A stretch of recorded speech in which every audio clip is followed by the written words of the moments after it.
اگر آپ اپنی پڑھائی سے ٹھیک نہیں ہوئے یا آپ کا یقین کمزور ہے، پڑھ رہے ہیں لیکن آپ کو یقین نہیں کہ میں ٹھیک ہو جاؤں گا یا میری زبان میں اثر ہے، ویسے رٹا لگا رہے ہیں، اور یا آپ کو یقین تو تھا لیکن اللہ نے آپ کی قسمت میں شفا نہیں لکھی ہے اور آپ متاثر ہیں، آہستہ آہستہ آپ تنزل کی طرف جا رہے ہیں،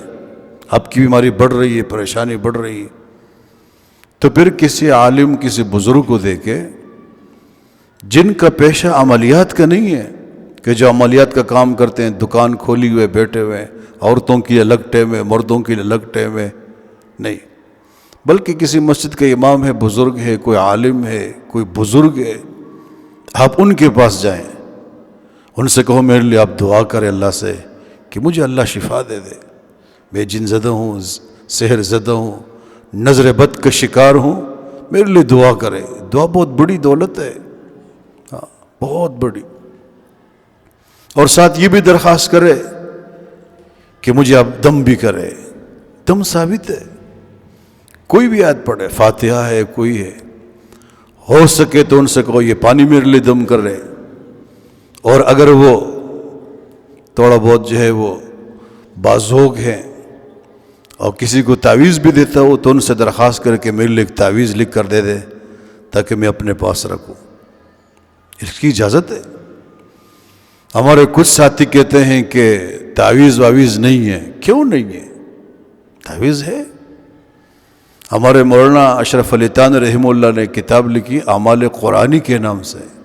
آپ دیکھیں تعویذات ہے، تعویذ گلے میں ڈالنا، بازو پہ باندھنا بالکل جائز ہے، ہمارے اکابر علماء دیوبند کا یہ معمول ہے۔ تو اس کا یہ فائدہ ہوتا ہے نا تعویذ کا، وہ ان لوگوں کے لیے جو سحر زدہ ہے، جن زدہ ہے، نظر بد کا شکار ہے،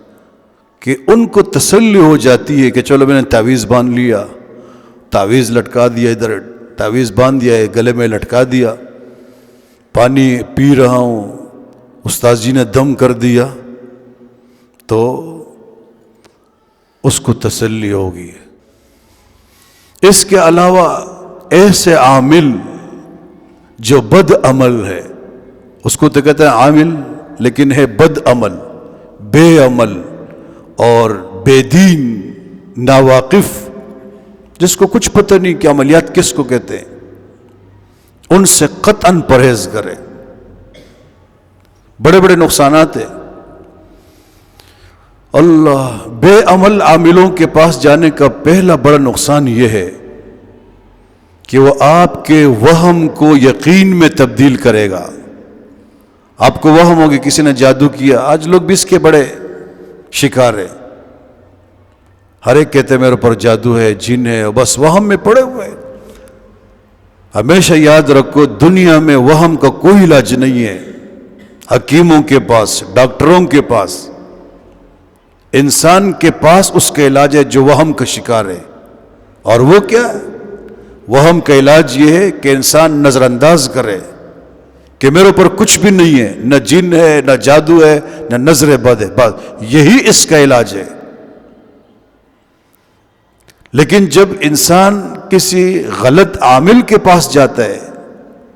تو چونکہ اس کو وہم تھا، وہ آگے سے کہتا ہے کہ تمہارے اوپر تو بہت بڑے اثرات ہیں، جنات ہے، جادو ہے، نظر بد ہے، تمہاری موت کے لیے تعویذ کیا گیا، تمہارے فلاں کے لیے کیا گیا، تو وہ ہم یقین میں تبدیل ہو جاتا ہے۔ یہ سب سے بڑا نقصان ہے، اور ایسا ہوتا ہے۔ شاید میں نے کہیں سنا ہو کہ کسی عامل نے کسی کو کہا کہ تم پہ کچھ نہیں ہے۔ نمبر 2، وہ عامل لڑواتا ہے خاندانوں کو، لوگوں کو۔ عامل کہتے ہیں تم پہ فلاں نے جو ہے وہ جادو کرایا، فلاں رشتہ دار نے، ایسی عورت ہے وہ لمبی ہے، وہ ٹنگنی ہے، وہ فلانی ہے، وہ کالی ہے، میں نے خود سنا لوگوں سے۔ تو پھر جب یہ وہاں سے آتا ہے تو پھر ان سے لڑنا شروع کر دیتے ہیں، پھر وہ عامل کے پاس آتے ہیں۔ تیسرا نقصان یہ ہے کہ جب مریض اپنا علاج اس سے کرا رہا ہے، عامل سے، ٹھیک نہیں ہو رہا ہے نا، شفا تو خدا کے ہاتھ میں، اور اس کے پاس ہے بھی کچھ نہیں، عامل کے پاس، پھر یہ کیا کرتا ہے؟ پھر ایک عامل کے پاس دوسرے کے پاس، ایک صوبوں میں دوسرے صوبے میں دل سے یہ بات کہہ رہا ہوں، مجھے یقین ہے، لوگوں نے مجھے بتایا، کچھ لوگ پھر ہندوستان بھی جاتے ہیں، بنگلہ دیش بھی جاتے ہیں علاج کرانے کے لیے، ہندوستان میں فلاں بابا ہے، بنگلہ دیش میں فلاں بڑا جادوگر ہے، یہ جادو اس سے ٹوٹے گا، وہی اس کو توڑے گا، بس چکر پہ چکر اور خرچے پہ خرچہ۔ یہ غلط عامل کے پاس جانے کا بڑا نقصان ہے۔ اور ایک بڑا نقصان یہ ہے کہ جب انسان ایسے بد عمل عامل کے پاس جاتا ہے تو اس کی عزت تار تار ہوتی ہے۔ کتنی عورتوں نے بتایا، آپ لوگ سنتے ہیں کہ فلاں عامل کے پاس میں گئی، اس نے میری عزت پہ حملہ کیا، کئی ثبوت۔ مفتی رشید احمد رحمہ اللہ نے اپنے ایک بیان میں فرمایا کہ ایک لڑکی نے مجھ سے فرمایا کہ میں ایک عامل کے پاس گئی، انہوں نے بیچ میں قرآن کریم رکھا اعتماد کے لیے،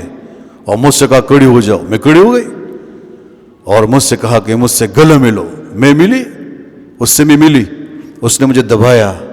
اور کہا آج کے بعد میں آپ دونوں بھائی بہن ہو گئے۔ کہاں بھائی بہن ہو سکتے؟ یہ طریقے، بیچ میں قرآن رکھ کر، یہ طریقے ہوتے ہیں۔ تو اس لیے ایسے عاملوں سے اپنے آپ کو بچائیں۔